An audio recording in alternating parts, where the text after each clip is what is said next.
ਸਤਿ ਸ਼੍ਰੀ ਅਕਾਲ। ਤੁਸੀਂ ਜੁੜੇ ਹੋਏ ਹੋ ਪੰਜਾਬੀ ਰੇਡੀਓ USA ਦੇ ਨਾਲ ਤੇ ਮੈਂ ਹਾਂ ਪ੍ਰਵੀਨ ਸ਼ਰਮਾ ਲੈ ਕੇ ਹਾਜ਼ਰ ਹਾਂ ਪ੍ਰੋਗਰਾਮ ਖਬਰ ਤੇ ਨਜ਼ਰ। ਖਬਰ ਤੇ ਨਜ਼ਰ ਪ੍ਰੋਗਰਾਮ ਦੇ ਵਿੱਚ ਕਈ ਅਹਿਮ ਤੇ ਕਈ ਖਾਸ ਖਬਰਾਂ ਨੂੰ ਲੈ ਕੇ ਚਰਚਾ ਕਰਨ ਦੇ ਲਈ ਜੁੜ ਚੁੱਕੇ ਨੇ ਪੰਜਾਬ ਤੋਂ ਸੀਨੀਅਰ ਪੱਤਰਕਾਰ ਦੀਪਕ ਸ਼ਰਮਾ ਚਨਾਰਥਲ ਜੀ। ਸ਼ਰਮਾ ਸਤਿ ਸ਼੍ਰੀ ਅਕਾਲ, ਸਵਾਗਤ ਹੈ ਜੀ ਪੰਜਾਬੀ ਰੇਡੀਓ USA ਤੇ। ਸਤਿ ਸ਼੍ਰੀ ਅਕਾਲ ਪ੍ਰਵੀਨ ਜੀ, ਸਾਰੇ ਦਰਸ਼ਕਾਂ ਨੂੰ ਸਰੋਤਿਆਂ ਨੂੰ ਪਿਆਰ ਭਰੀ ਸਤਿ ਸ਼੍ਰੀ ਅਕਾਲ। ਸਤਿ ਸ਼੍ਰੀ ਅਕਾਲ ਜੀ। ਪ੍ਰੋਗਰਾਮ ਦੇ ਵਿੱਚ ਅੱਗੇ ਵਧਣ ਤੋਂ ਪਹਿਲਾਂ ਧੰਨਵਾਦ ਕਰਦੇ ਚੱਲੀਏ ਸਪਾਂਸਰਸ ਦਾ, ਜਿਹੜੇ ਜ਼ਰੀਆ ਬਣਦੇ ਨੇ ਇਹਨਾਂ ਪ੍ਰੋਗਰਾਮਾਂ ਨੂੰ ਤੁਹਾਡੇ ਤੱਕ ਪਹੁੰਚਾਉਣ ਦੇ ਲਈ। ਖਾਲਸਾ ਇੰਸ਼ੋਰੈਂਸ ਏਜੰਸੀ ਵਾਲੇ, ਜਿਨ੍ਹਾਂ ਤੋਂ ਤੁਸੀਂ ਹਰ ਤਰੀਕੇ ਦੀ ਇੰਸ਼ੋਰੈਂਸ ਲੈ ਸਕਦੇ ਹੋ। ਇੰਸ਼ੋਰੈਂਸ ਬਾਰੇ ਪਤਾ ਕਰਨ ਦੇ ਲਈ ਇਹਨਾਂ ਦਾ ਨੰਬਰ ਹੈ 468-272-2500। ਇਹ 1992 ਤੋਂ ਲਗਾਤਾਰ ਇੰਸ਼ੋਰੈਂਸ ਬਿਜ਼ਨਸ ਦੇ ਵਿੱਚ ਸ਼ਾਨਦਾਰ ਸੇਵਾਵਾਂ ਦੇ ਰਹੇ ਨੇ ਤੇ ਅਮਰੀਕਾ ਭਰ ਦੇ ਵਿੱਚ ਇੰਸ਼ੋਰੈਂਸ ਕਰਦੇ ਨੇ।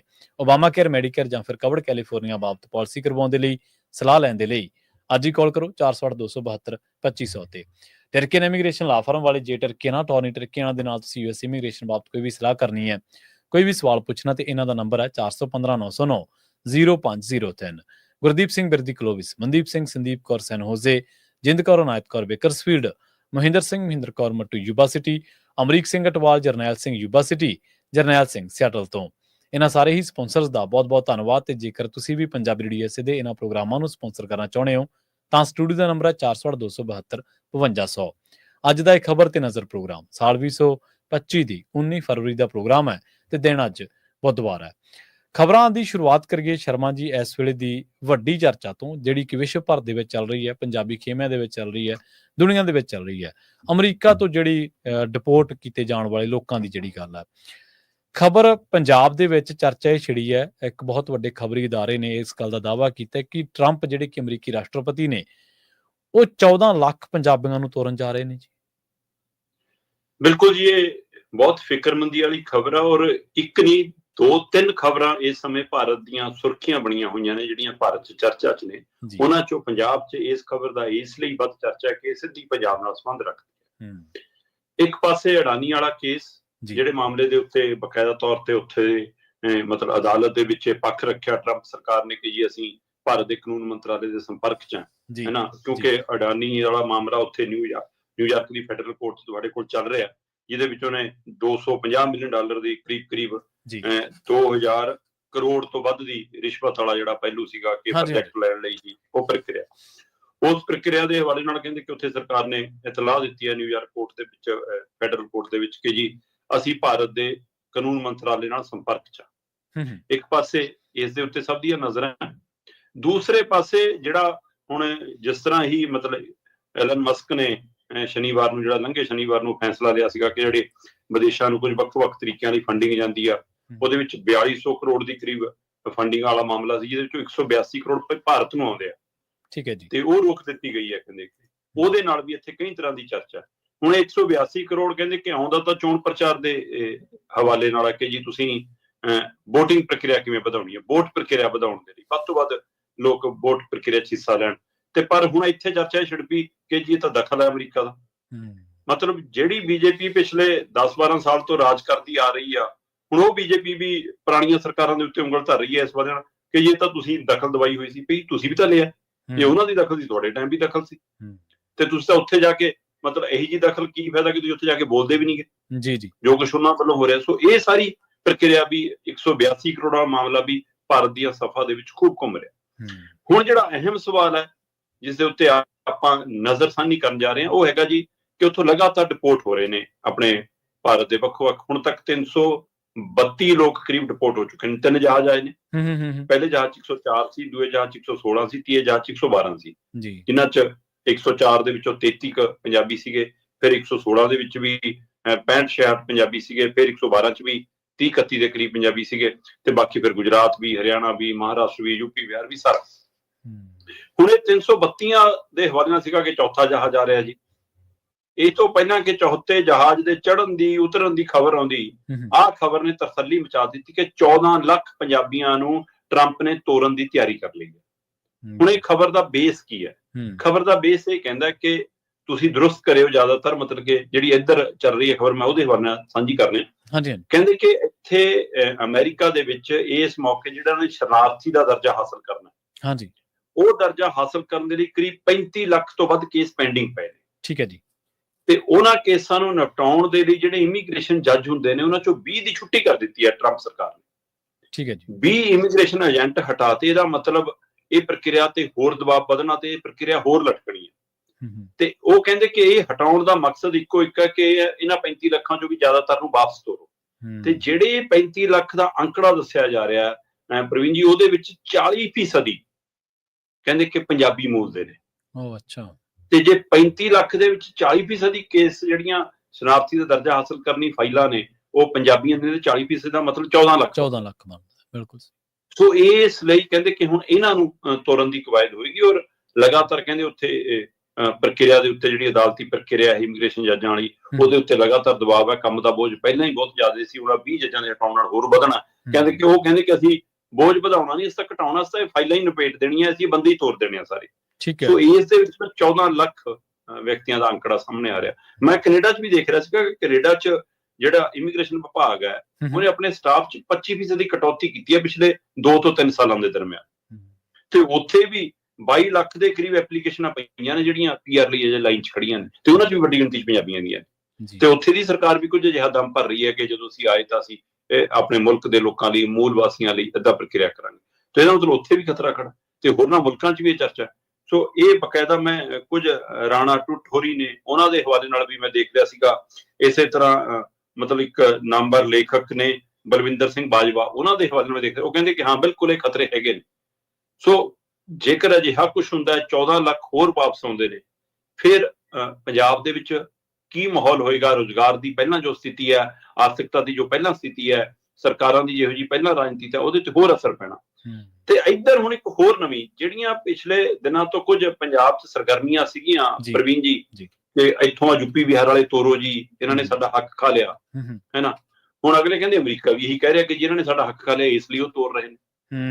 ਹੁਣ ਜਿਹੜੇ ਇੱਧਰੋਂ ਇਹ ਮੁਹਿੰਮ ਚਲਾ ਰਹੇ ਸੀ ਕਿ ਇੱਥੋਂ ਕੱਢੋ ਯੂਪੀ ਬਿਹਾਰ ਵਾਲਿਆਂ ਨੂੰ, ਹੁਣ ਉਹ ਜਦੋਂ ਅਮਰੀਕਾ ਤੋਂ ਜਹਾਜ਼ ਆਉਂਦੇ ਨੇ ਤਾਂ ਅਫਸੋਸ ਪ੍ਰਗਟਾ ਰਹੇ ਨੇ ਕਿ ਸਾਡੇ ਮੁੰਡਿਆਂ ਨਾਲ ਗਲਤ ਹੋ ਰਿਹਾ ਜੀ। ਸੋ ਇਹਦੇ ਉੱਤੇ ਵੀ ਹੁਣ ਕਈ ਤਰ੍ਹਾਂ ਦੀਆਂ ਪੰਜਾਬ ਦੇ ਵਿੱਚ ਵਿਦਵਤਾ ਦੇ ਵੱਖੋ-ਵੱਖ ਪਹਿਲੂਆਂ ਤੇ ਇਹ ਚਰਚਾ ਛਿੜ ਪਈ ਹੈ ਕਿ ਤੁਸੀਂ ਪਹਿਲਾਂ ਇੱਕ ਪਾਸੇ ਦੱਸੋ ਕਿ ਤੁਸੀਂ ਸਿੱਕੇ ਦਾ ਕਿਹੜਾ ਪਹਿਲੂ ਹੋ, ਤੇ ਇਹਦੇ ਉੱਤੇ ਇੱਕ ਨਵੀਂ ਚਰਚਾ ਛਿੜ ਪਈ ਹੈ। ਤੇ ਜਦੋਂ ਕਿ ਕੁਝ ਮਾਹਿਰਾਂ ਦਾ ਵੀ ਮੰਨਣਾ ਕਿ ਟਰੰਪ ਲਈ ਇਹ ਆਸਾਨ ਨਹੀਂ ਹੋਏਗਾ।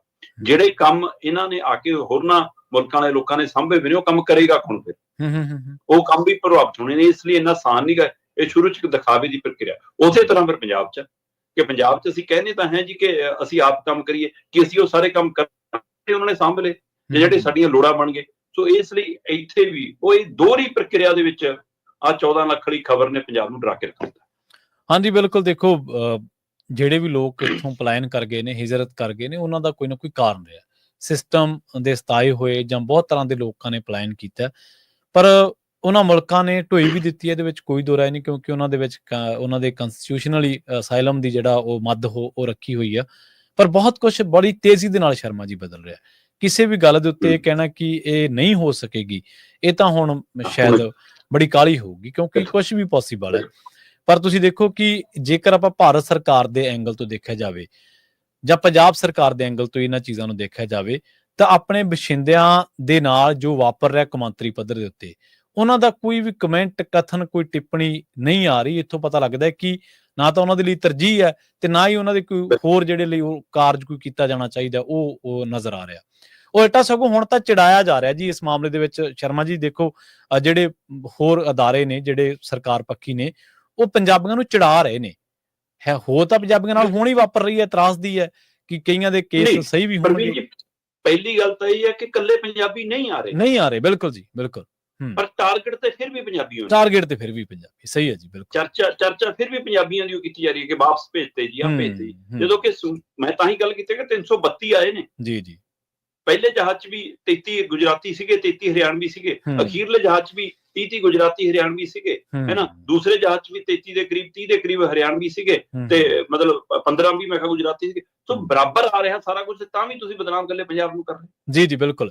ਤੇ ਦੂਜੀ ਗੱਲ ਇਹ ਵੀ ਮੈਂ ਕਹਿੰਦਾ ਕਿ ਠੀਕ ਹੈ, ਤੁਸੀਂ ਪੰਜਾਬੀਆਂ ਦੇ ਵੱਲ ਚਾਰਜ ਨਹੀਂ ਕਰਨੀ, ਆਪਣੇ ਗੁਜਰਾਤੀਆਂ ਦੇ ਹਵਾਲੇ ਨਾਲ ਕਰ ਲਓ, ਕਰੋ ਤਾਂ ਸਹੀ ਕੁਛ। ਤੁਹਾਡਾ ਮੂੰਹ ਤਾਂ ਖੁੱਲੇ। ਹਾਂਜੀ। ਤੁਹਾਡੀ ਨਾ ਕੋਈ ਚਿੱਠੀ ਪੱਤਰ, ਨਾ ਕੋਈ ਬਿਆਨਬਾਜ਼ੀ, ਨਾ ਕੋਈ ਇੰਟਰਨੈਸ਼ਨਲ ਮੀਡੀਆ 'ਚ, ਨਾ ਨੈਸ਼ਨਲ ਮੀਡੀਆ 'ਚ ਇਸ ਮੁੱਦੇ ਨੂੰ ਤੁਸੀਂ ਬਿਲਕੁਲ ਦਰਕਨਾਰ ਕਰ ਰਹੇ। ਤੇ ਜੇ ਤੁਸੀਂ ਕਹਿੰਦੇ ਹੋ ਸਾਡੇ ਮੁਲਕ ਦੇ ਨੇ ਉਹ, ਤੇ ਤੁਹਾਡੇ ਮੁਲਕ 'ਚ ਵਾਪਸ ਆ ਗਏ, ਫਿਰ ਉਹਨਾਂ ਦੀ ਚਾਰਜੋਈ ਕਿਹਨਾਂ ਨੇ ਕਰਨੀ ਹੈ? ਉਹਨਾਂ ਦੀ। ਮੈਂ ਤਾਂ ਹੀ ਕਹਿ ਰਿਹਾ ਕਿ ਇਸ ਮੌਕੇ ਉਹਨਾਂ ਨੂੰ ਹੌਸਲੇ ਦੀ ਲੋੜ ਹੈ, ਔਰ ਦੋਹਰੇ ਹੌਸਲੇ ਦੀ, ਮਾਨਸਿਕ ਵੀ ਔਰ ਆਰਥਿਕ ਵੀ। ਜੀ ਬਿਲਕੁਲ। ਪਰ ਨਹੀਂ, ਸੋਸ਼ਲ ਮੀਡੀਆ ਤੇ ਬਿਲਕੁਲ ਉਹਨਾਂ ਦਾ ਮਜ਼ਾਕ ਵੀ ਉੱਡ ਰਿਹਾ, ਕਈ ਤਰ੍ਹਾਂ ਦੇ ਤਾਨੇ ਮਿਹਣੇ, ਸਮੁੱਚੇ ਪੰਜਾਬੀਆਂ ਦਾ ਮਜ਼ਾਕ ਉਡਾਉਣ ਦੀ ਵੀ ਪ੍ਰਕਿਰਿਆ ਹੋ ਰਹੀ ਹੈ। ਇਹ ਵੀ ਕਮਾਲ। ਇੱਥੇ ਤਾਂ ਤੁਸੀਂ ਦੇਖ ਲਓ ਨਾ ਵੀ ਗੁਜਰਾਤ ਮਾਡਲ ਦੀ ਗੱਲ ਹੀ ਕਰ ਲਓ, ਗੁਜਰਾਤ ਦੇ ਵਿੱਚ ਬਹੁਤ ਜ਼ਿਆਦਾ ਪਲਾਨ ਕਰ ਚੁੱਕੇ ਨੇ ਲੋਕ, ਉਹੀ ਗੁਜਰਾਤ ਦੇ ਵਿੱਚ ਜਿਹੜਾ ਮਾਡਲ ਵੇਚਿਆ ਗਿਆ ਸੀ ਦੇਸ਼ ਭਰ ਦੇ ਵਿੱਚ। ਤੇ ਦੂਜੀ ਗੱਲ ਇਹ ਹੈ ਕਿ ਗੁਜਰਾਤ ਦੇ ਵਿੱਚੋਂ ਕੋਈ ਨਾ ਕੋਈ ਕੈਮਰਾ ਉਹਨਾਂ ਦੇ ਅੱਗੇ, ਨਾ ਕੋਈ ਹੋਰ ਉਹਨਾਂ ਦੀ ਕੋਈ ਵੀਡੀਓ, ਨਾ ਕੁਝ ਵੀ ਨਹੀਂ, ਪੁਲਿਸ ਕੁਝ ਨਹੀਂ ਕਰਨ ਦੇ ਰਹੀ। ਪਰ ਪੰਜਾਬ ਦੇ ਵਿੱਚ ਅਸੀਂ ਖੁਦ ਉਹਨਾਂ ਦੀ ਨਾ ਕੋਈ ਪ੍ਰਾਈਵੇਸੀ ਛੱਡੀ ਹੈ, ਨਾ ਕੋਈ ਨਿੱਜਤਾ ਛੱਡੀ ਹੈ, ਸਮਾਜਿਕ ਪਹਿਚਾਣ ਵੀ ਕਈ ਵਾਰੀ ਬੰਦਾ ਚਲੋ ਕਿਸੇ ਗੱਲ ਕਰਕੇ ਸਮਾਜ ਪੱਖੋਂ ਵੀ ਥੋੜੀ ਜਿਹੀ ਮਹਿਸੂਸ ਕਰਦਾ ਗੱਲ ਨੂੰ, ਪਰ ਅਸੀਂ ਤਾਂ ਉਹ ਵੀ ਨਹੀਂ ਰਹਿਣ ਦਿੱਤੀ ਉਹਨਾਂ ਦੀ ਕਿਸੇ ਵੀ ਤਰੀਕੇ ਦੇ। ਸਾਡਾ ਮੀਡੀਆ ਵੀ ਮੈਨੂੰ ਨਹੀਂ ਸਮਝ ਆ ਰਿਹਾ ਕਿਹੜੀ ਜ਼ਿੰਮੇਵਾਰੀ ਨਿਭਾ ਰਿਹਾ। ਹਾਂਜੀ ਹਾਂਜੀ, ਬਿਲਕੁਲ ਉਹੀ ਗੱਲ ਹੈ ਜੀ, ਨਹੀਂ ਸਮਝ ਆ ਰਿਹਾ ਬਿਲਕੁਲ ਜੀ ਜੀ। ਅਗਲੀ ਗੱਲ ਕਰੀਏ ਤੇ ਪੰਥਕ ਮਸਲਿਆਂ ਦੇ ਵੱਲ ਵਧੀਏ, ਕਿਉਂਕਿ ਪੰਥਕ ਮਸਲਿਆਂ ਦੇ ਵਿੱਚ ਲਗਾਤਾਰ ਲੋਕਾਂ ਦੇ ਪੱਲੇ ਦੁਵਿਧਾ ਜਿਹੜੀ ਉਹੀ ਪੈ ਰਹੀ ਹੈ। ਗਿਆਨੀ ਹਰਪ੍ਰੀਤ ਸਿੰਘ ਤੇ ਸੁਧਾਰ ਲਹਿਰ, ਇਹ ਦੋ ਧਿਰਾਂ ਉਹ ਨੇ ਜਿਨ੍ਹਾਂ ਦੇ ਬਾਰੇ ਤਰ੍ਹਾਂ ਤਰ੍ਹਾਂ ਦੀਆਂ ਥਿਊਰੀਜ਼ ਦਿੱਤੀਆਂ ਜਾ ਰਹੀਆਂ ਨੇ, ਪਰ ਹੁਣ ਦੋਨੇ ਧਿਰਾਂ ਦੇ ਬਾਰੇ ਇਉਂ ਲੱਗਦਾ ਵੀ ਇੱਕ ਦੂਜੇ ਦੇ ਸਹਾਰੇ ਦੇ ਜਿਵੇਂ ਹੁਣ ਕਿਹਦੇ ਸਹਾਰੇ ਕੌਣ ਹੈ ਜੀ? ਪ੍ਰਵੀਨ ਜੀ, ਗਿਆਨੀ ਹਰਪ੍ਰੀਤ ਸਿੰਘ ਹੋਰਾਂ ਨੇ ਲੰਘੇ ਦਿਨੀ ਜਦੋਂ ਅੰਮ੍ਰਿਤਸਰ 'ਚ ਪ੍ਰੈਸ ਕਾਨਫਰੰਸ ਕੀਤੀ ਸੀ ਕਿ ਆਹ ਦੇਖੋ ਜੀ ਇਹਨਾਂ ਦਾ ਆਹ ਮਾਮਲਾ ਹੈ, ਖਾਸ ਕਰ ਰਘੂਜੀਤ ਬਿਰਕ ਦੇ ਹਵਾਲੇ ਨਾਲ ਕਿ ਸਾਰਾ ਨਾਂ ਦਾ ਮਾਮਲਾ, ਗੁਰੂ ਰਾਮਦਾਸ ਲੰਗਰ ਹਾਲ ਦੀ ਇਮਾਰਤ ਦੇ ਨਿਰਮਾਣ ਦਾ ਮਾਮਲਾ ਹੈ ਨਾ ਜੀ, ਹਰਿਆਣੇ ਦੀ ਇੱਕ ਇਮਾਰਤ ਦਾ ਮਾਮਲਾ। ਸੋ ਉਸ ਤਰ੍ਹਾਂ ਨੂੰ ਜਦੋਂ ਖੁਲਾਸੇ ਤਾਂ ਸ਼੍ਰੋਮਣੀ ਕਮੇਟੀ ਇੱਕ ਤਰ੍ਹਾਂ ਉਹਨਾਂ ਦੇ ਨਿਸ਼ਾਨੇ ਤੇ ਸੀ ਜੀ ਜੀ। ਤੇ ਉਸ ਦਿਨ ਆਪਾਂ ਗੱਲ ਕਰ ਰਹੇ ਸੀਗੇ ਕਿ ਕੀ ਜਥੇਦਾਰ ਗਿਆਨੀ ਹਰਪ੍ਰੀਤ ਸਿੰਘ ਸਿੱਖ ਪ੍ਰਚਾਰਕ ਵਜੋਂ ਵਿਚਰਨ ਦੀ ਬਜਾਏ ਸਿੱਖ ਪੰਥ ਦੀ ਧਾਰਮਿਕ ਖੇਤਰ ਦੀ ਰਾਜਨੀਤੀ ਦੇ ਨੁਮਾਇੰਦੇ ਵਜੋਂ ਵਿਚਰਨ ਦੀ ਤਿਆਰੀ ਕਰ ਰਹੇ ਨੇ। ਜੀ ਜੀ। ਆਪਾਂ ਉਸ ਦਿਨ ਚਰਚਾ ਕੀਤੀ ਸੀ ਕਿ ਉਹ ਸ਼੍ਰੋਮਣੀ ਕਮੇਟੀ ਦੀਆਂ ਚੋਣਾਂ ਲੜਨ ਦੀ ਤਿਆਰੀ ਕਰ ਰਹੇ ਨੇ, ਕੀ ਉਹਦਾ ਸੰਕੇਤ ਹੈ। ਹੋਰ ਅੱਜ ਇਹ ਗੱਲ ਇਸ ਲਈ ਨੇੜੇ ਲੱਗਦੀ ਨਜ਼ਰ ਆ ਰਹੀ ਹੈ ਕਿ ਲਗਾਤਾਰ ਜਿਹੜੀਆਂ ਉਹ ਸਟੇਜਾਂ ਸਾਂਝੀਆਂ ਕਰ ਰਹੇ ਨੇ, ਉਹਨਾਂ ਸਟੇਜਾਂ ਦੇ ਉੱਤੇ ਉਹ ਲਗਾਤਾਰ ਜਿਹੜੀ ਤਕਰੀਰ ਕਰ ਰਹੇ ਨੇ, ਉਹਦੇ ਵਿੱਚੋਂ ਅਕਾਲੀ ਦਲ ਬਾਦਲ ਧਿਰ ਨੂੰ ਤਾਂ ਨਿਸ਼ਾਨੇ ਤੇ ਲੈ ਰਹੇ ਨੇ, ਕਿਉਂਕਿ ਉਹ ਭਗੌੜਾ ਹੈ, ਉਹ ਅਕਾਲ ਤਖਤ ਸਾਹਿਬ ਦੇ ਹੁਕਮਾਂ ਤੋਂ ਭਗੌੜਾ ਹੈ, ਤੇ ਉਹਦੇ ਕਾਰਨ ਹੀ ਜਥੇਦਾਰ ਗਿਆਨੀ ਹਰਪ੍ਰੀਤ ਸਿੰਘ ਨੂੰ ਕਿਹਦੇ ਹੁਕਮਾਂ ਤੇ ਹਟਾਇਆ ਗਿਆ ਸਭ ਨੂੰ ਪਤਾ ਹੈ। ਸੋ ਇਸ ਲਈ ਗਿਆਨੀ ਹਰਪ੍ਰੀਤ ਸਿੰਘ ਨਾਲ ਸਮੁੱਚੇ ਸਿੱਖ ਜਗਤ ਨੂੰ ਮਤਲਬ ਕਿ ਉਹਨਾਂ ਦਾ ਸਾਥ ਵੀ ਦੇ ਰਹੇ ਨੇ, ਤੇ ਉਹਨਾਂ ਦੇ ਇਸ ਗੱਲ ਨਾਲ ਵੀ ਕਿ ਉਹਨਾਂ ਨਾਲ ਧੱਕਾ ਹੋਇਆ, ਏਦਾਂ ਦਾ ਕੱਲ ਨੂੰ ਕੋਈ ਵੀ ਸਹੀ ਫੈਸਲਾ ਨਹੀਂ ਲਊਗਾ, ਫਿਰ ਸਾਰਿਆਂ ਨਾਲ ਹੀ ਹੋਊਗੀ। ਪਰ ਉਹ ਸਾਰੀ ਪ੍ਰਕਿਰਿਆ ਦੇ ਵਿੱਚ ਤੁਰਦਿਆਂ ਤੁਰਦਿਆਂ ਇੰਝ ਮਹਿਸੂਸ ਹੋਣ ਲੱਗ ਪਿਆ ਕਿ ਗਿਆਨੀ ਹਰਪ੍ਰੀਤ ਸਿੰਘ ਹੌਲੀ ਹੌਲੀ ਸੁਧਾਰ ਲਹਿਰ ਵਾਲਿਆਂ ਦੇ ਨੇੜੇ ਜਾ ਰਹੇ ਨੇ, ਤੇ ਜਾਂ ਸੁਧਾਰ ਲਹਿਰ ਵਾਲੇ ਆਪਣੀ ਲੋੜ ਨੂੰ ਇਹਨਾਂ ਦੇ ਨੇੜੇ ਆ ਰਹੇ ਨੇ। ਕੱਲ ਵੈਸੇ ਦਿੱਲੀ ਦੇ ਵਿੱਚ ਇੱਕ ਵੱਡੀ ਆਲ ਇੰਡੀਆ ਸਿੱਖ ਕਨਵੈਨਸ਼ਨ ਸੀਗੀ, ਉਹਦੇ ਵਿੱਚ ਵੱਖ-ਵੱਖ ਤਰ੍ਹਾਂ ਦੇ ਨੁਮਾਇੰਦੇ, ਵੱਖ-ਵੱਖ ਪੱਖ ਦੇ ਨੁਮਾਇੰਦੇ ਆਏ। ਉੱਥੇ ਇੱਕ ਹਵਾਲਾ ਆਇਆ ਜੱਸਾ ਗੁਰਚਰਨ ਸਿੰਘ ਟੌੜਾ ਹੋਰਾਂ ਦੇ ਸਮੇਂ ਦੇ ਹਵਾਲੇ ਨਾਲ ਕਿ ਵੀ ਉਸ ਸਮੇਂ ਵੀ ਜੱਸਾ ਗੁਰਚਰਨ ਸਿੰਘ ਟੌੜਾ ਹੋਰਾਂ ਦੀ ਵੀ ਇਹ ਰਾਏ ਹੁੰਦੀ ਸੀ ਕਿ ਭਾਈ ਜਿਹੜੇ ਵੱਖ-ਵੱਖ ਸੂਬਿਆਂ 'ਚ ਵੱਸਦੇ ਸਿੱਖ ਭਾਈਚਾਰੇ ਦੇ ਨੁਮਾਇੰਦੇ ਨੇ, ਉਹ ਆਪਣੇ ਸੂਬੇ ਦੀ ਰਾਜਨੀਤਿਕ ਉਹ ਉੱਥੇ ਦੀ ਸਥਿਤੀ ਨੂੰ ਬਾਚਦਿਆਂ ਹੋਇਆਂ ਆਪਣਾ ਫੈਸਲਾ ਕਰਨ ਕਿ ਉਹਨਾਂ ਨੇ ਕਿਹਦੇ ਨਾਲ ਖੜਨਾ। ਠੀਕ ਹੈ, ਰਾਜਨੀਤਿਕ ਤੌਰ ਤੇ, ਪਰ ਧਾਰਮਿਕ ਤੌਰ ਤੇ ਤੁਹਾਡੀ ਟੇਕ ਸ਼੍ਰੀ ਅਕਾਲ ਤਖਤ ਸਾਹਿਬ ਦੀ ਰਹਿਣੀ ਚਾਹੀਦੀ ਹੈ, ਉਹਦੇ ਲਈ ਤੁਸੀਂ ਅਕਾਲ ਤਖਤ ਸਾਹਿਬ ਨਾਲ ਹੀ ਜੁੜੇ ਰਹੋ। ਸੋ ਇੱਕ ਤਰ੍ਹਾਂ ਨਾਲ ਉਸ ਸਮੇਂ ਦਾ ਹਵਾਲਾ ਦੇ ਕੇ ਅੱਜ ਗਿਆਨੀ ਹਰਪ੍ਰੀਤ ਸਿੰਘ ਕੀ ਇਹ ਕਹਿਣਾ ਚਾਹੁੰਦੇ ਨੇ ਕਿ ਭਾਈ ਜਿਹਦਾ ਜ਼ੋਰ ਹੈ, ਜਿਹਦੀ ਤਾਕਤ ਹੈ, ਉਹਦੇ ਨੇੜੇ ਰਹੋ। ਸੋ ਉਸ ਸਮੇਂ ਦਾ ਹਵਾਲਾ ਦੇ ਕੇ ਇੱਕ ਤਾਂ ਪ੍ਰਕਿਰਿਆ ਹੈ। ਦੂਸਰੇ ਪਾਸੇ ਸੁਧਾਰ ਲਹਿਰ ਦੇ ਜੇ ਹਵਾਲੇ ਨਾਲ ਸਮਝਣਾ ਹੋਵੇ ਤਾਂ ਅੱਜ ਜਦੋਂ ਆਪਾਂ ਗੱਲ ਕਰ ਰਹੇ ਹਾਂ 20 ਫਰਵਰੀ ਨੂੰ, ਤਾਂ ਸਨੌਰ ਦੇ ਹਲਕਾ ਜਿਹੜੀ ਪੁਨਰ ਖੇੜੀ ਹਲਕਾ ਸਨੌਰ ਦਾ ਬਲਾਕ ਹੈ ਜਿਹੜਾ ਖੇੜੀ ਬਲਾਕ, ਉੱਥੋਂ ਇੱਕ ਮੁਹਿੰਮ ਸ਼ੁਰੂ ਹੋ ਰਹੀ ਹੈ ਅਕਾਲ ਤਖਤ ਸਾਹਿਬ ਦੀ ਪ੍ਰਭੂ ਸੱਤਾ ਨੂੰ ਬਚਾਉਣ ਦੀ, ਤੇ ਉਸ ਮੁਹਿੰਮ ਦੀ ਅਗਵਾਈ ਗਿਆਨੀ ਹਰਪ੍ਰੀਤ ਸਿੰਘ ਹੋਰੀ ਕਰ ਰਹੇ ਨੇ। ਠੀਕ ਹੈ, ਸਨੌਰ ਹਲਕਾ, ਪੁਨਰ ਖੇੜੀ ਬਲਾਕ, ਇਹ ਸਾਰਾ ਕੁਝ ਚੰਦੂ ਮਾਜਰੇ ਦਾ ਖੇਤਰ ਆਉਂਦਾ।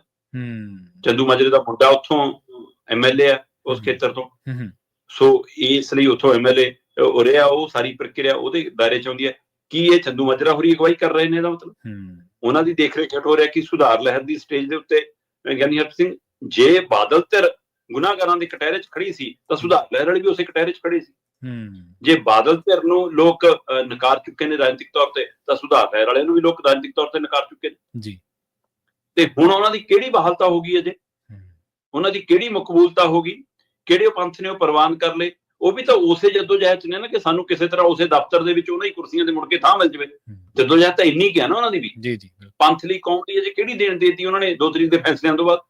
ਸੋ ਇੱਕਦਮ ਠੀਕ ਹੈ, ਕਈ ਵਾਰ ਇਹ ਹੁੰਦਾ ਕਿ ਦੁਸ਼ਮਣ ਦਾ ਦੁਸ਼ਮਣ ਦੋਸਤ ਬਣ ਜਾਂਦਾ, ਉਸ ਪ੍ਰਕਿਰਿਆ ਦੇ ਤਹਿਤ ਨੇੜੇ ਜਾਏ ਜਾ ਰਹੇ ਨੇ। ਹੁਣ ਪਤਾ ਨਹੀਂ ਗਿਆਨੀ ਹਰਪ੍ਰੀਤ ਸਿੰਘ ਇਹਨਾਂ ਦਾ ਸਹਾਰਾ ਉੱਠ ਰਹੇ ਨੇ ਜਾਂ ਮਤਲਬ ਲੱਕੜ ਦੇ ਨਾਲ ਲੋਹਾ ਤਰਦਾ। ਸੋ ਸੁਧਾਰ ਲਹਿਰ ਵਾਲੇ ਜਥੇਦਾਰ ਗਿਆਨੀ ਹਰਪ੍ਰੀਤ ਸਿੰਘ ਦੇ ਸਾਰੇ ਤਰਨਾ ਚਾਹੁੰਦੇ ਨੇ ਕਿ ਸਾਡੀ ਵੀ ਬੇੜੀ ਸ਼ਾਇਦ ਪਾਰ ਲੱਗ ਜਾਵੇ। ਇਹ ਹੁਣ ਆਉਣ ਵਾਲਾ ਸਮਾਂ ਦੱਸੂਗਾ, ਪਰ ਗਿਆਨੀ ਹਰਪ੍ਰੀਤ ਸਿੰਘ ਹੋਰੀ ਸ਼੍ਰੋਮਣੀ ਕਮੇਟੀ ਦੀਆਂ ਚੋਣਾਂ ਦੀ ਤਿਆਰੀ ਦੇ ਵਿੱਚ ਨਜ਼ਰ ਆ ਰਹੇ ਨੇ, ਤੇ ਲੱਗ ਰਿਹਾ ਹੈ ਕਿ ਸੁਧਾਰ ਲਹਿਰਾਂ ਨੂੰ ਇਹ ਲੱਗਦਾ ਕਿ ਜੇ ਗਿਆਨੀ ਹਰਪ੍ਰੀਤ ਸਿੰਘ ਇੱਧਰ ਕੋਈ ਮੋਰਚਾ ਮਾਰ ਗਏ ਤਾਂ ਸ਼ਾਇਦ ਰਾਜਨੀਤਿਕ ਤੌਰ ਤੇ ਅਸੀਂ ਵੀ ਵੱਡੇ ਹੋ ਜਾਾਂਗੇ। ਇਹ ਵੀ ਕੋਸ਼ਿਸ਼ਾਂ ਜਾਰੀ ਨੇ। ਸੋ ਕਾਫੀ ਕੁਛ ਅਜੇ ਹੋਣਾ ਤੇ ਲਗਾਤਾਰ ਵਾਪਰ ਰਿਹਾ ਪਲ ਪਲ। ਬਿਲਕੁਲ ਤੁਸੀਂ ਪਹਿਲੀ ਖਬਰ 'ਚ ਕਹਿ ਰਹੇ ਸੀ ਨਾ ਕਿ ਅੱਜ ਜੋ ਵੀ ਆਪਾਂ ਕਹਿ ਦਈਏ ਕਿ ਹਾਂ ਇਹ ਕਿਹਾ ਨਹੀਂ ਜਾ ਸਕਦਾ ਕਿ ਨਹੀਂ ਹੋਊਗਾ, ਕੁਝ ਵੀ ਹੋ ਸਕਦਾ। ਸੋ ਇੱਥੇ ਵੀ ਅਜੇ ਪਤਾ ਨਹੀਂ ਕੀ ਹੋਣਾ। ਇਸ ਲਈ ਹਰ ਰੋਜ਼ ਇਹ ਖਬਰ ਵੱਡੀ ਹੁੰਦੀ ਹੈ। ਕਈ ਵਾਰ ਲੱਗਦਾ ਕਿ ਆਪਾਂ ਰੋਜ਼ ਉਸੇ ਵਿਸ਼ੇ ਨੂੰ ਸੁਣਿਆ। ਇਹ ਵਿਸ਼ਾ ਪੰਜਾਬ ਦੀ ਭਾਈ ਲਹੂ 'ਚ ਹੈ। ਇਹ ਪੰਜਾਬ ਦਾ ਮੁੱਦਾ, ਇਹ ਪੰਜਾਬ ਦੀ ਖੇਤਰੀ ਪਾਰਟੀ ਦਾ, ਪੰਜਾਬ ਦੇ ਸਿੱਖ ਸਿਆਸਤ ਦਾ, ਹਨਾ, ਪੰਜਾਬ ਦਾ ਧੁਰਾ ਇਹ। ਸੋ ਇਸ ਲਈ ਇਹਦੇ ਪਰ ਚਰਚਾ ਤਾਂ ਹੋਊਗੀ ਫਿਰ ਜਦੋਂ ਰੋਜ਼ ਕੋਈ ਮਸਲਾ ਹੋਊਗਾ। ਇਹ ਬਹੁਤ ਅਹਿਮ ਪਹਿਲੂ ਹੈ। ਇਹ ਕਿੱਧਰ ਨੂੰ ਮੋੜਾ ਖਾਂਦਾ, ਅੱਜ ਵਾਲੀ ਕਿਹੋ ਜਿਹੀ ਉੱਥੇ ਇਕੱਤਰਤਾ ਹੋਏਗੀ, ਕਿਹੋ ਜਿਹਾ ਉਹਦੀ ਬਣਤਰ ਹੋਏਗੀ, ਇਹ ਵੀ ਪਹਿਲੂ ਅਹਿਮ ਹੋਏਗਾ। ਬਾਕੀ ਇਹ ਵੀ ਹੁੰਦਾ ਨਾ ਕਿ ਜਦੋਂ ਕੱਲ ਨੂੰ ਇਤਿਹਾਸ ਬਣਦੀਆਂ ਨੇ ਚੀਜ਼ਾਂ ਸ਼ਰਮਾ ਜੀ, ਤਾਂ ਉਦੋਂ ਲੋਕਾਂ ਦੀ ਕਚਹਿਰੀ ਦੇ ਵਿੱਚ ਤੁਹਾਨੂੰ ਜਵਾਬਦੇਹ ਹੋਣਾ ਪੈਂਦਾ ਕਿ ਉਦੋਂ ਆਹ ਵਾਪਰ ਰਿਹਾ ਸੀ, ਇਸ ਮਸਲੇ ਤੇ ਤੁਹਾਡਾ ਕੀ ਸਟੈਂਡ ਸੀ, ਤੁਹਾਡੀ ਕੀ ਸ਼ਬਦਾਵਲੀ ਸੀ, ਤੁਸੀਂ ਲੋਕਾਂ ਨੂੰ ਕੀ ਜਾਗਰੂਕਤਾ ਦਿੱਤੀ, ਤੁਸੀਂ ਲੋਕਾਂ ਦੇ ਵਿੱਚ ਕਿਹੜੀ ਗੱਲ ਰੱਖੀ। ਜੇਕਰ ਨਹੀਂ ਰੱਖ ਸਕੇ ਤਾਂ ਉਹ ਲੋਕਾਂ ਦਾ ਕਸੂਰ ਨਹੀਂ ਗਾ, ਉਹ ਇੱਕ ਖਬਰਾਂ ਉੱਤੇ ਝਾਤ ਮਾਰਨ ਦੇ ਮਾਮਲੇ ਦੇ ਵਿੱਚ ਇੱਕ ਪਰਸਨੈਲਿਟੀ ਵਜੋਂ ਤੁਹਾਡੀ ਜਵਾਬਦੇਹੀ ਬਣਦੀ ਹੈ। ਇਹ ਇੱਕ ਵੇਖਣ ਵਾਲੀ ਗੱਲ। ਇਸ ਲਈ ਸਾਡਾ ਹਰ ਐਂਗਲ ਤੋਂ ਨਜ਼ਰਸਾਨੀ ਕਰਨਾ, ਹਰ ਪੱਖ ਤੋਂ ਉਹਨੂੰ ਸਾਹਮਣੇ ਲਿਆਉਣਾ, ਹਰ ਕੋਣ ਉਹਦਾ ਸਮਝਣਾ ਜ਼ਰੂਰੀ ਹੈ। ਇਖਲਾਕੀ ਫਰਜ਼ ਹੈ ਜੀ, ਅਸਲ ਦੇ ਵਿੱਚ ਨੈਤਿਕ ਫਰਜ਼ ਹੈ, ਇੱਕ ਨੈਤਿਕ ਡਿਊਟੀ ਲੱਗੀ ਹੋਈ ਹੈ ਹਰ ਇੱਕ ਦੀ ਉਸ ਹਿਸਾਬ ਦੇ ਨਾਲ। ਦੂਜੀ ਗੱਲ ਇਹ ਹੈ ਵੀ ਸ਼ਰਮਾ ਜੀ ਦੇਖੋ, ਗੱਲ ਫੇਰ ਇਹ ਲੰਬੀ ਹੋ ਜਾਣੀ ਆ, ਤੁਹਾਨੂੰ ਸਪਸ਼ਟਤਾ ਲਿਆਉਣੀ ਪਊਗੀ ਅਸਲ ਦੇ ਵਿੱਚ। ਇਹ ਨਹੀਂਗਾ ਕਿ ਉਹ ਨਹੀਂ ਲਿਆ ਰਹੇ। ਹਾਂ, ਇਹ ਨਹੀਂਗਾ, ਕਿਉਂਕਿ ਪਹਿਲਾਂ ਵੀ ਧਿਰਾਂ ਜ਼ੋਰ ਲਾ ਕੇ ਹਟੀਆਂ ਨੇ। ਬਾਦਲ ਮਾੜਾ, ਬਾਦਲ ਕੇ ਮਾੜੇ, ਬਾਦਲਾਂ ਨੇ ਉਹ ਕਰਤਾ।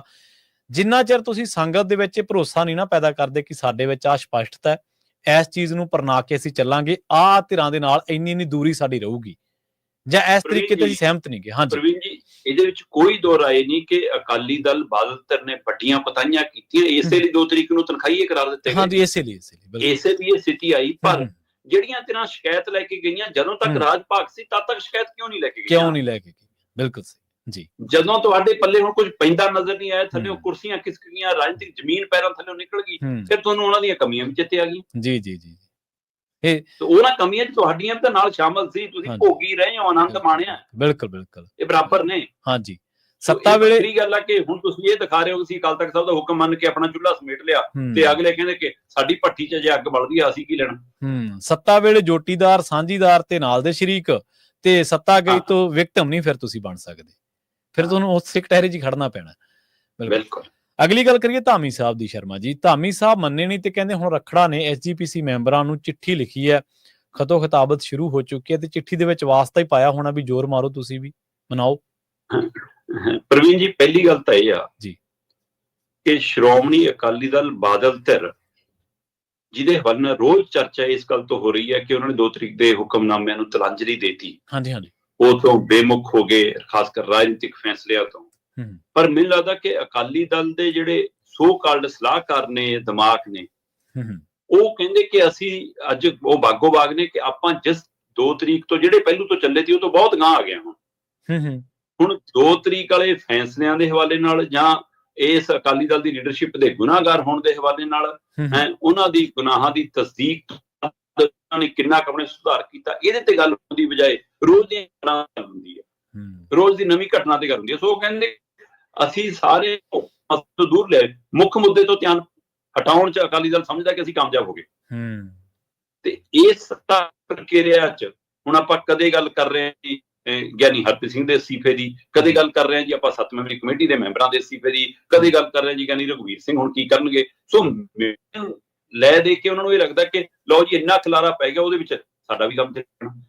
ਜਦੋਂ ਸ਼੍ਰੋਮਣੀ ਕਮੇਟੀ ਦੇ ਪ੍ਰਧਾਨ ਐਡਵੋਕੇਟ ਹਰ ਸਿੰਘ ਧਾਮੀ ਨੇ ਅਸਤੀਫਾ ਦਿੱਤਾ, ਉਸ ਦਿਨ ਦਿੱਤਾ ਜਿਸ ਦਿਨ ਸੁਖਬੀਰ ਬਾਦਲ ਦੀ ਬੇਟੀ ਦੇ ਵਿਆਹ ਦੀ ਰਿਸੈਪਸ਼ਨ ਚੱਲ ਰਹੀ ਸੀ। ਉੱਥੇ ਆਉਣ ਦੀ ਬਜਾਏ ਉਹਨੇ ਘਰੇ ਆਪਣੀ ਪ੍ਰੈਸ ਕਾਨਫਰੰਸ ਕਰਕੇ ਅਸਤੀਫਾ ਦੇ ਦਿੱਤਾ। ਹੁਣ ਉਸ ਅਸਤੀਫੇ ਦੀ ਚਰਚਾ ਦੇ ਹਵਾਲੇ ਨਾਲ ਆਪਾਂ ਉਸੇ ਦਿਨ ਗੱਲ ਕੀਤੀ ਸੀ ਕਿ ਗੱਡੀਆਂ SGPC ਮੈਂਬਰਾਂ ਦੀਆਂ ਵਿਆਹ ਚੋਂ ਨਿਕਲ ਕੇ, ਰਿਸੈਪਸ਼ਨ ਚੋਂ ਨਿਕਲ ਕੇ ਉਹਨਾਂ ਦੇ ਘਰੇ ਗਈਆਂ ਨੇ। ਇਸ ਸਭ ਦੇ ਦਰਮਿਆਨ ਜਿਹੜੀ ਬਾਦਲ ਧਿਰ ਦੇ ਉਲਟ ਖੜੀ ਧਿਰਾ, ਸੁਧਾਰ ਲਹਿਰ ਐਂਡ ਹੋਰ, ਉਹ ਸਾਰੇ ਇਸ ਗੱਲੋਂ ਤਾਂ ਖੁਸ਼ ਸੀ ਨਾ ਕਿ ਲੈ ਭਾਈ ਕੰਮ ਹੋ ਗਿਆ, ਵੱਡੀ ਵਿਕਟ ਡਿੱਗ ਗਈ। ਪਰ ਤੁਸੀਂ ਕਮਾਲ ਦੇਖੋ, ਆਪਸ ਵਿੱਚ ਟਕਰਾਵ ਹੈ 2 ਧਿਰਾਂ ਦਾ, ਪਰ 2 ਧਿਰਾਂ ਦੀ ਜਦੋਜਹਿਦ ਇਹੀ ਹੈ ਕਿ ਧਾਮੀ ਜੀ ਨਾ ਜਾਣ ਜੀ।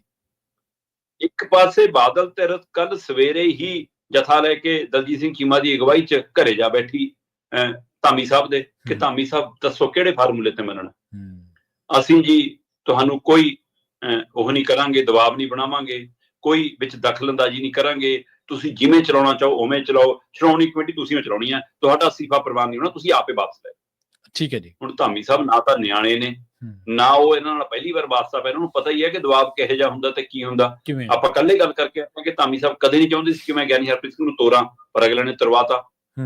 ਧਾਮੀ ਸਾਹਿਬ ਚਾਹੁੰਦੇ ਸੀਗੇ ਕਿ 7 ਮੈਂਬਰੀ ਕਮੇਟੀ ਆਪਣਾ ਕੰਮ ਕਰੇ, ਉਹ ਤੁਸੀਂ ਕਰ ਨਹੀਂ ਦਿੱਤਾ, ਤੇ ਹੁਣ ਤੁਸੀਂ ਕਹਿੰਦੇ ਹੋ ਆ ਕੇ ਸਾਂਭ ਲਓ। ਜਦੋਂ ਨਹੀਂ ਮੰਨੇ ਧਾਮੀ ਸਾਹਿਬ, ਕਹਿੰਦੇ ਫਿਰ ਦੂਗਾ ਫਾਰਮੂਲਾ ਕੱਢ ਲਿਆ, ਕਹਿੰਦੇ ਜੀ ਐਂ ਕਰੋ, ਪ੍ਰਧਾਨਗੀ ਤੁਸੀਂ ਸਾਂਭ ਲਓ, ਆ 7 ਮੈਂਬਰੀ ਕਮੇਟੀ ਤੋਂ ਅਸਤੀਫਾ ਰਹਿਣ ਦਿਓ, ਉਹਦੇ ਹੀ ਰੱਖੋ, ਉਹ ਚ ਨਾ ਜਾਓ। ਠੀਕ ਹੈ। ਮਤਲਬ ਧਾਮੀ ਸਾਹਿਬ ਨੂੰ ਇੰਨਾ ਤਾਂ ਪਤਾ ਨਾ ਕਿ ਭਾਈ ਜੇ ਮੈਂ 7 ਮੈਂਬਰੀ ਕਮੇਟੀ 'ਚ ਮੁਖੀ ਲੱਗਿਆ ਸੀ, ਉਹ ਤਾਂ ਲੱਗਿਆ ਸੀ ਮੈਂ ਸ਼੍ਰੋਮਣੀ ਕਮੇਟੀ ਦਾ ਮੁਖੀ ਸੀ। ਬਿਲਕੁਲ ਸਹੀ। ਤੇ ਜੇ ਮੈਂ ਸ਼੍ਰੋਮਣੀ ਕਮੇਟੀ ਦਾ ਮੁਖੀ ਰਹੂੰਗਾ ਤੇ ਉਧਰ ਉਹ ਸੇਵਾ ਤੋਂ ਭੱਜੂਗਾ, ਫਿਰ ਤਾਂ ਮੈਂ ਭਗੌੜਾ। ਹੁਣ ਮੈਂ ਇਹ ਕਹਿ ਸਕਦਾ ਕਿ ਮੈਂ ਸ਼੍ਰੋਮਣੀ ਕਮੇਟੀ ਦੀ ਪ੍ਰਧਾਨਗੀ ਛੱਡਤੀ ਜੀ, ਇਸ ਲਈ ਇਸ ਅਹੁਦੇ ਤੇ ਮੇਰਾ ਹੱਕ ਨਹੀਂ ਬਣਦਾ, ਹੁਣ ਜਿਹਨੂੰ ਮਰਜ਼ੀ ਦੇ ਦਿਓ, ਜਿਹੜਾ ਪ੍ਰਧਾਨ ਆਊਗਾ ਅਗਲਾ ਉਹਨੂੰ ਦੇ ਦਿਓ। ਤੇ ਜੇ ਮੈਂ ਪ੍ਰਧਾਨਗੀ ਸਾਂਭੂਗਾ ਤਾਂ ਮੈਨੂੰ 7 ਮੈਂਬਰੀ ਕਮੇਟੀ 'ਚ ਵੀ ਰੋਲ ਨਿਭਾਉਣਾ ਪੈਣਾ, ਫਿਰ ਮੈਂ ਅਕਾਲ ਤਖਤ ਦੇ ਹੁਕਮਾਂ ਤੋਂ ਭੁਗਤਾਂਗਾ, ਜਿਹੜਾ ਮੈਂ ਨਹੀਂ ਹੋਣਾ ਚਾਹੁੰਦਾ ਜੀ। ਸੋ ਇਸ ਲਈ ਧਾਮੀ ਸਾਹਿਬ ਨੇ ਇਹ ਵੀ ਫਾਰਮੂਲਾ ਨਕਾਰਤਾ। ਫਿਰ ਕਹਿੰਦੇ ਵੱਡੇ ਆਕਾ ਦਾ ਫੋਨ ਕਰਨ ਨੂੰ ਲਾਤਾ, ਗੱਲ ਤਾਂ ਵੀ ਨਹੀਂ ਬਣੀ।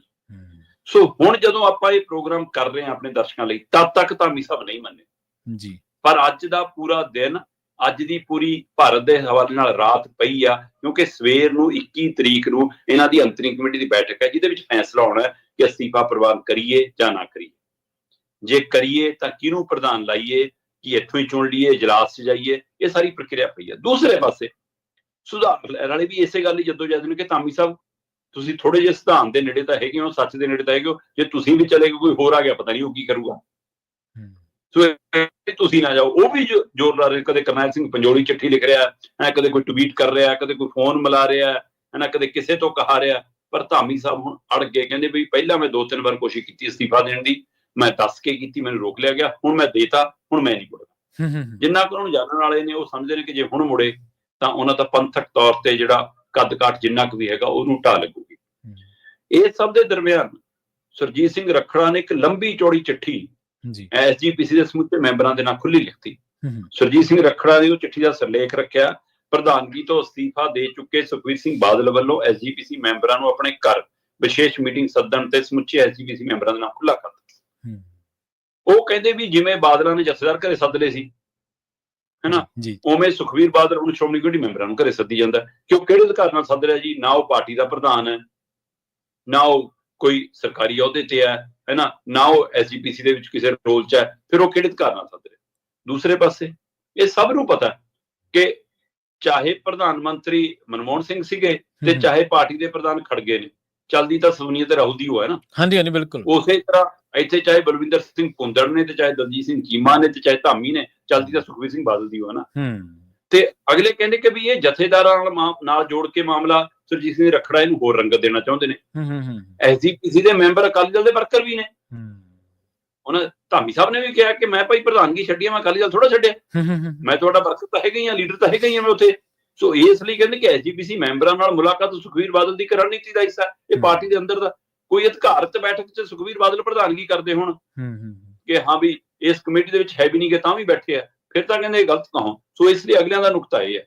ਪਰ ਕਿਤੇ ਨਾ ਕਿਤੇ ਸ਼੍ਰੋਮਣੀ ਕਮੇਟੀ ਮੈਂਬਰਾਂ ਨੂੰ ਚਿੱਠੀ ਲਿਖ ਕੇ ਰੱਖੜਾ ਸਾਹਿਬ ਇਸ ਗੱਲ ਨੂੰ ਉਭਾਰ ਰਹੇ ਨੇ ਕਿ ਭਾਈ ਜਿਵੇਂ ਤੁਹਾਨੂੰ ਉਸ ਸਮੇਂ ਡੇਰਾ ਮੁਖੀ ਨੂੰ ਮਾਫੀ ਦੇ ਸਮੇਂ ਵਰਤਿਆ ਗਿਆ ਗਲਤ ਕੰਮਾਂ ਲਈ, ਹੁਣ ਵੀ ਤੁਹਾਤੋਂ ਗਲਤ ਫੈਸਲੇ ਲਈ ਤੁਹਾਨੂੰ ਵਰਤਿਆ ਜਾਊਗਾ, ਸੁਚੇਤ ਰਹੋ। ਸੋ ਕਿੰਨੇ ਕੁ ਨੂੰ ਜਗਾ ਪਾਉਂਦੇ ਨੇ ਜਾਂ ਕਿੰਨੇ ਕੁ ਨੂੰ ਸੱਚ ਦੇ ਨੇੜੇ ਲਿਆ ਪਾਉਂਦੇ ਨੇ ਜਾਂ ਕਿੰਨੇ ਇਹਨਾਂ ਤੇ ਭਰੋਸਾ ਕਰ ਪਾਉਂਦੇ ਨੇ, ਦੇਖਣ ਵਾਲੀ ਗੱਲ ਹੈ।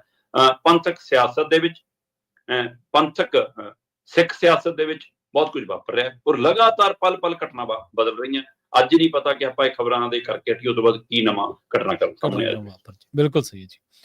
ਅਗਲੀ ਗੱਲ ਕਰੀਏ ਮੁੱਖ ਮੰਤਰੀ ਸਾਹਿਬ ਦੀ। ਕਈ ਵਾਰੀ ਚੀਜ਼ਾਂ ਇੰਨੀਆਂ ਅੱਗੇ ਲੰਘ ਜਾਂਦੀਆਂ ਨੇ ਸ਼ਰਮਾ ਜੀ ਚਰਚਾਵਾਂ ਦੇ ਰੂਪ ਦੇ ਵਿੱਚ ਕਿ ਉਹਨਾਂ ਨੂੰ ਤੁਸੀਂ ਜੇਕਰ ਅੱਖੋਂ ਪਰੋਖੇ ਵੀ ਕਰੋ, ਜੇਕਰ ਇਗਨੋਰ ਵੀ ਕਰੋ, ਤਾਂ ਵੀ ਉਹਨਾਂ ਦੇ ਉੱਤੇ ਕਈ ਵਾਰੀ ਤੁਹਾਨੂੰ ਗੱਲ ਕਰਨੀ ਪੈ ਜਾਂਦੀ ਹੈ, ਕਿਉਂਕਿ ਆਸੇ-ਪਾਸੇ ਵਰਤਾਰੇ ਜਿਹੜੇ ਨੇ ਉਹ ਤੁਹਾਨੂੰ ਜਵਾਬਦੇਹ ਬਣਾਉਂਦੇ ਨੇ ਤੇ ਜਾਂ ਉਸ ਮੋੜ ਤੇ ਲਿਆ ਕੇ ਖੜਾ ਕਰ ਦਿੰਦੇ ਨੇ। ਮੁੱਖ ਮੰਤਰੀ ਭਗਵੰਤ ਮਾਨ ਨੂੰ ਕਿਉਂ ਕਹਿਣਾ ਪਿਆ ਵੀ ਕੇਜਰੀਵਾਲ ਤਾਂ ਪੰਜਾਬ ਦੇ ਵਿੱਚ ਮੁੱਖ ਮੰਤਰੀ ਨਹੀਂ ਬਣ ਰਹੇ? ਬਿਲਕੁਲ ਜੀ, ਇਹ ਕਮਾਲ ਹੈ ਕਿ ਕੈਬਨਿਟ ਦੀ ਬੈਠਕ ਵਿੱਚ ਕੁੰਡੀ ਲਾ ਕੇ ਤੁਸੀਂ ਕਹਿੰਦੇ ਹੋ ਕਿ ਜਿਹਨੇ ਬਣਨਾ ਬਣ ਜਾਓ, ਆ ਪਈ ਹੈ ਮੇਰੀ ਕੁਰਸੀ, ਬਹਿ ਜਾਓ। ਤੇ ਵਾਰ ਮੀਡੀਆ 'ਚ ਆ ਕੇ ਕਹਿੰਦੇ ਹੋ ਕਿ ਉਹੀ ਤੁਸੀਂ ਰੌਲਾ ਪਈ ਜਿਹਨੂੰ ਉਹੀ ਹਵਾ 'ਚ ਗੱਲਾਂ ਹੋਈ ਜਾਂਦੀਆਂ, ਇਹ ਤਾਂ ਅਫਵਾਹਾਂ ਨੇ ਜੀ, ਕੋਈ ਕੇਜਰੀਵਾਲ ਜੀ ਨਹੀਂ। ਬਿਲਕੁਲ ਅਸੀਂ ਮੰਨ ਗਏ ਜੀ ਮੁੱਖ ਮੰਤਰੀ ਭਗਵੰਤ ਮਾਨ ਹੋਰਾਂ ਦੀ ਗੱਲ ਕਿ ਕੇਜਰੀਵਾਲ ਪੰਜਾਬ ਆ ਕੇ ਮੁੱਖ ਮੰਤਰੀ ਨਹੀਂ ਬਣ ਰਹੇ, ਤੇ ਪਰ ਪੰਜਾਬ ਵਾਲੇ ਨੂੰ ਇਹ ਵੀ ਦੱਸ ਦਿਓ ਨਾ ਕਿ ਉਹ ਰਾਜ ਸਭਾ ਜਾਣਾ ਚਾਹੁੰਦੇ ਆ ਤੁਹਾਡੇ ਪੰਜਾਬ ਦੇ ਕੋਟੇ ਚੋਂ, ਇਹ ਵੀ ਜਾਣਕਾਰੀ ਦਿਓ ਜੀ। ਬਿਲਕੁਲ ਜੀ, ਆਪਾਂ ਸ਼ਾਇਦ 2-3 ਦਿਨ ਪਹਿਲਾਂ ਇਸ ਗੱਲ ਨੂੰ ਛੂਹਿਆ ਸੀਗਾ ਕਿ ਜਦੋਂ ਬੰਦਾ ਕਿਸੇ ਅਹੁਦੇ ਤੋਂ ਖਾਲੀ ਹੁੰਦਾ, ਵਿਹਲਾ ਹੁੰਦਾ ਹੈ, ਫਿਰ ਉਹ ਟਿਕਾਣਾ ਲੱਭਦਾ ਕਿ ਮੈਂ ਕਿਹੜੇ ਆਲੇ 'ਚ ਫਿੱਟ ਹੋਊਗਾ, ਮੇਰਾ ਟਿਕਾਣਾ ਕੀ ਹੋਊਗਾ, ਮੈਂ ਕਿੱਥੇ ਕਿੱਥੇ ਫਿੱਟ ਹੋ ਸਕਦਾ। ਸੋ ਉਹਦੇ ਵਿੱਚੋਂ ਇੱਕ ਇਹ ਵੀ ਸੀਗਾ ਕਿ ਕੀ ਪੰਜਾਬ ਤੋਂ MLA ਬਣ ਜਾਣਗੇ, ਕੀ ਪੰਜਾਬ ਤੋਂ ਸੱਤਾ 'ਚ ਰਹਿਣ ਦੀ ਆਦਤ ਆ ਕਿਤੇ ਮੁੱਖ ਮੰਤਰੀ ਤਾਂ ਨਹੀਂ ਬਣ ਜਾਣਗੇ। ਉਹਨਾਂ 'ਚੋਂ ਸੀਗਾ ਕਿ ਸੰਸਦ ਵੀ ਜਾ ਸਕਦੇ, ਸੰਸਦ ਜਾਣ ਦੇ ਲਈ ਉਹਨਾਂ ਕੋਲ ਜਾਂ ਤਾਂ ਫਿਰ ਕਿਸੇ ਦੀ MP ਦਾ ਅਸਤੀਫਾ ਦਵਾ ਕੇ ਪੰਜਾਬ ਤੋਂ MP ਦੀ ਚੋਣ ਲੜ ਕੇ ਦੇਖ ਲੈਣ, ਹੈ ਨਾ। ਨਹੀਂ ਫਿਰ ਸਭ ਤੋਂ ਆਸਾਨ ਤਰੀਕਾ ਕਿ ਰਾਜ ਸਭਾ ਮੈਂਬਰ ਦੀ ਥਾਂ ਤੇ ਰਾਜ ਸਭਾ ਮੈਂਬਰ ਚਲੇ ਜਾਣ।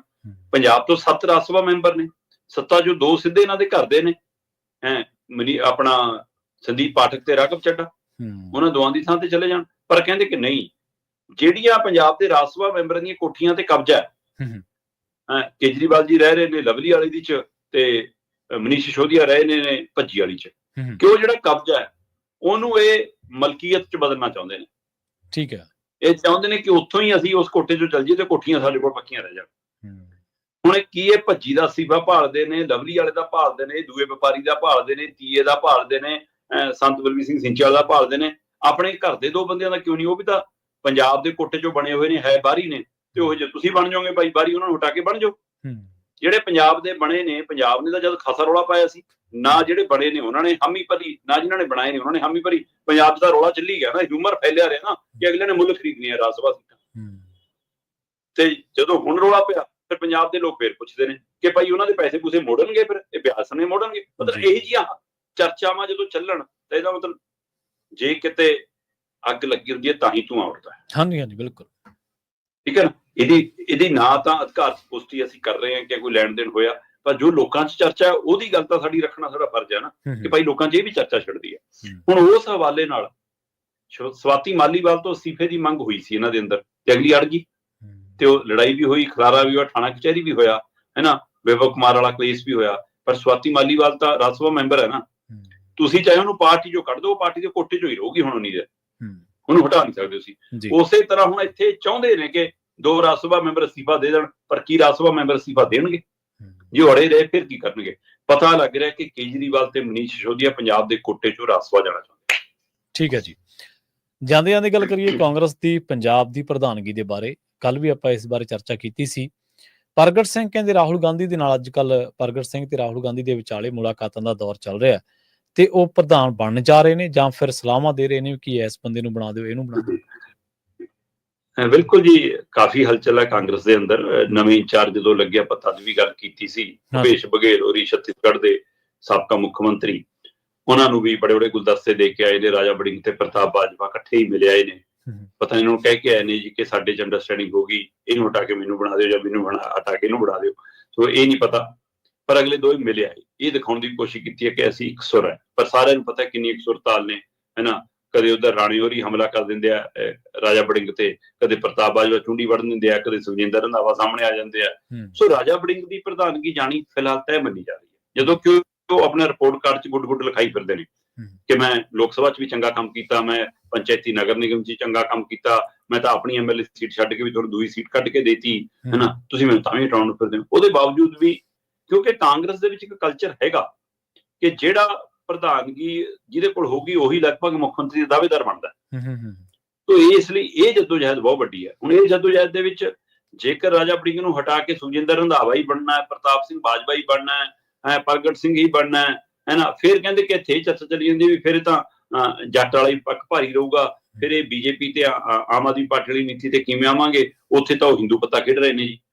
ਫਿਰ ਕਹਿੰਦੇ ਕਿ ਵਿਜੇਂਦਰ ਸਿੰਗਲਾ ਆਪਣੇ ਆਪ ਨੂੰ ਤਿਆਰ ਮੰਨ ਰਹੇ ਨੇ ਕਿ ਮੇਰੀ ਵਾਰੀ ਆ ਸਕਦੀ ਹੈ।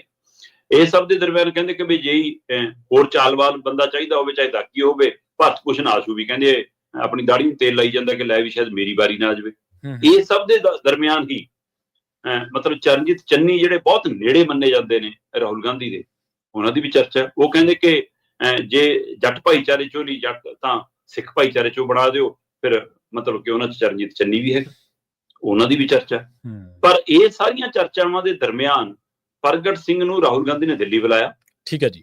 ਪ੍ਰਗਟ ਸਿੰਘ ਨਾਲ ਨਿੱਜੀ ਮੁਲਾਕਾਤ ਕੀਤੀ, ਗੱਲਬਾਤ ਹੋਈ, ਤੇ ਉਸ ਗੱਲਬਾਤ ਦੇ ਹੁਣ ਅਰਥ ਇਹ ਦੋ ਹੀ ਨਿਕਲ ਰਹੇ ਨੇ। ਅਜੇ ਨਾ ਤਾਂ ਪ੍ਰਗਟ ਸਿੰਘ ਨੇ ਆ ਕੇ ਕੋਈ ਜਨਤਕ ਕੀਤਾ, ਨਾ ਹੀ ਅਜੇ ਤੱਕ ਕੋਈ ਰਾਹੁਲ ਗਾਂਧੀ ਦੀ ਕੋਈ ਟਿੱਪਣੀ ਆਈ ਹੈ, ਨਾ ਅਜੇ ਕੋਈ ਤਿਲਕਬਾਜ਼ੀ ਹੋਈ ਹੈ ਕਿ ਹਾਂ ਕਿਹਦੇ ਰਾਜ ਤਿਲਕ ਕਰਨਾ ਜੀ ਪ੍ਰਧਾਨਗੀ ਦਾ। ਹਾਂ, ਕੀ ਪ੍ਰਗਟ ਸਿੰਘ ਉੱਥੇ ਪੰਜਾਬ ਦੀ ਕਾਂਗਰਸ ਦੀ ਸਥਿਤੀ ਨੂੰ ਬਿਆਨ ਕਰਕੇ ਆਏ ਨੇ? ਜੀ ਜੀ। ਕੀ ਪ੍ਰਗਟ ਸਿੰਘ ਕੁਝ ਨਾਮਾਂ ਚੋਂ ਕੁਝ ਨਾਮਾਂ ਨੂੰ ਅੱਗੇ ਵਧਾਏ ਨੇ ਕਿ ਜੇ ਬਣਾਉਣਾ ਜੀ ਇਹ ਸਹੀ ਹੈ, ਇਹ ਸਹੀ ਹੈ, ਕੋਈ ਬਦਲ ਦੱਸਿਆ ਇਹਨੇ? ਕੀ ਰਾਹੁਲ ਗਾਂਧੀ ਨੇ ਇਹਨਾਂ ਨਾਲ ਸਲਾਹ ਕੀਤੀ ਹੈ ਜਾਂ ਇਹਨਾਂ ਦੀ ਸਲਾਹ ਪੁੱਛੀ ਹੈ ਕਿ ਜੇ ਤੁਹਾਨੂੰ ਬਣਾ ਦਈਏ ਤੁਹਾਡੀ ਕੀ ਕਹਿਣੀ ਹੈ? ਹੁਣੇ ਆਉਣ ਵਾਲਾ ਵਕਤ ਦੱਸੂਗਾ। ਪ੍ਰਗਟ ਸਿੰਘ ਦਾ ਨਾਮ ਵੀ ਉਸ ਪ੍ਰਧਾਨਗੀ ਦੀ ਦੌੜ ਵਾਲਿਆਂ 'ਚ ਸ਼ਾਮਲ ਹੋ ਗਿਆ।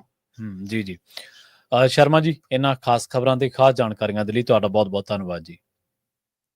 ਬਹੁਤ ਸ਼ੁਕਰੀਆ ਜੀ। ਪ੍ਰੋਗਰਾਮ ਖਬਰ ਤੇ ਨਜ਼ਰ ਨੂੰ ਆਪਾਂ ਇੱਥੇ ਸਮਾਪਤ ਕਰਾਂਗੇ। ਤੁਹਾਡਾ ਸਾਰਿਆਂ ਦਾ ਵੀ ਬਹੁਤ ਧੰਨਵਾਦ। ਪੰਜਾਬ ਦੇ ਵਿੱਚ ਟਰੰਪ ਬਾਰੇ ਜਿਹੜੀ ਚਰਚਾ ਛਿੜੀ ਸੀ 14 ਲੱਖ ਦੇ ਬਾਰੇ, ਉੱਥੋਂ ਸ਼ੁਰੂ ਹੋ ਕੇ ਆਪਾਂ ਗੱਲਬਾਤ ਕੀਤੀ ਕਾਂਗਰਸ ਦੀ ਪ੍ਰਧਾਨਗੀ ਤੱਕ। ਉਮੀਦ ਹੈ ਕਿ ਤੁਹਾਨੂੰ ਇਹ ਸਾਡੀ ਚਰਚਾ ਜ਼ਰੂਰ ਪਸੰਦ ਆਈ ਹੋਵੇਗੀ। ਜਾਂਦੇ ਜਾਂਦੇ ਇੱਕ ਜਾਣਕਾਰੀ ਜਿਹੜੀ ਹੈ ਤੁਹਾਡੇ ਸਾਰਿਆਂ ਦੇ ਨਾਲ ਸਾਂਝੀ ਕਰਦੇ ਚੱਲੀਏ। ਪੰਜਾਬੀ ਮਾਂ ਬੋਲੀ ਨੂੰ ਸਮਰਪਿਤ ਇੱਕ ਬੜਾ ਹੀ ਵਧੀਆ ਪ੍ਰੋਗਰਾਮ, ਜਿਹਦੇ ਵਿੱਚ ਭਾਰਤ ਪਾਕਿਸਤਾਨ ਦੇ ਨਾਲ ਨਾਲ ਸਾਹਿਤਕਾਰ ਜਿਹੜੇ ਉੱਘੇ ਸਾਹਿਤਕਾਰ ਹੋਣਗੇ ਉਹ ਆਨਲਾਈਨ, ਤੇ ਇੱਥੋਂ ਦੇ ਜਿਹੜੇ ਸਾਹਿਤਕਾਰ ਹੋਣਗੇ ਕੈਲੀਫੋਰਨੀਆ ਦੇ ਜਾਂ ਹੋਰ ਆਸ-ਪਾਸ ਦੇ, ਉਹ ਪੰਜਾਬੀ ਰੇਡੀਓ USA ਦੇ ਇਸ ਵਿਹੜੇ ਦੇ ਵਿੱਚ ਆ ਕੇ ਆਪਣੀਆਂ ਜਿਹੜੀਆਂ ਰਚਨਾਵਾਂ ਨੇ ਉਹਨਾਂ ਨੂੰ ਪੇਸ਼ ਕਰਨਗੇ। ਪਹੁੰਚਣਾ ਨਾ ਭੁੱਲਿਓ ਨਾਰਥ ਬਾਰਟਨ ਐਵੀਨਿਊ 2125 ਨਾਰਥ ਬਾਰਟਨ ਐਵੀਨਿਊ ਫਰੈਜ਼ਨੋ ਵਿਖੇ। ਦੇਣਾ ਜੀ ਸ਼ਨੀਵਾਰ ਤੇ ਤਰੀਕ ਹੈ 22 ਫਰਵਰੀ। ਅਸੀਂ ਸਾਰੇ ਤੁਹਾਡੀ ਉਮੀਦ ਜਿਹੜੀ ਹੈ ਆਸ ਰੱਖਾਂਗੇ ਤੁਸੀਂ ਇਹਦੇ ਵਿੱਚ ਸ਼ਰੀਕ ਹੋ ਕੇ ਜ਼ਰੂਰ ਇਸ ਪ੍ਰੋਗਰਾਮ ਦੇ ਵਿੱਚ ਆਪਣੀ ਜਿਹੜੀ ਗੱਲਬਾਤ ਆ ਆਪਣੀ ਹਾਜ਼ਰੀ ਜ਼ਰੂਰ ਲਵਾਓਗੇ। ਸ਼ਰਮਾ ਜੀ, ਇੱਕ ਵਾਰੀ ਫਿਰ ਤੋਂ ਤੁਹਾਡਾ ਵੀ ਬਹੁਤ ਬਹੁਤ ਧੰਨਵਾਦ। ਬਹੁਤ ਸ਼ੁਕਰੀਆ। ਸਤਿ ਸ੍ਰੀ ਅਕਾਲ। Thank you.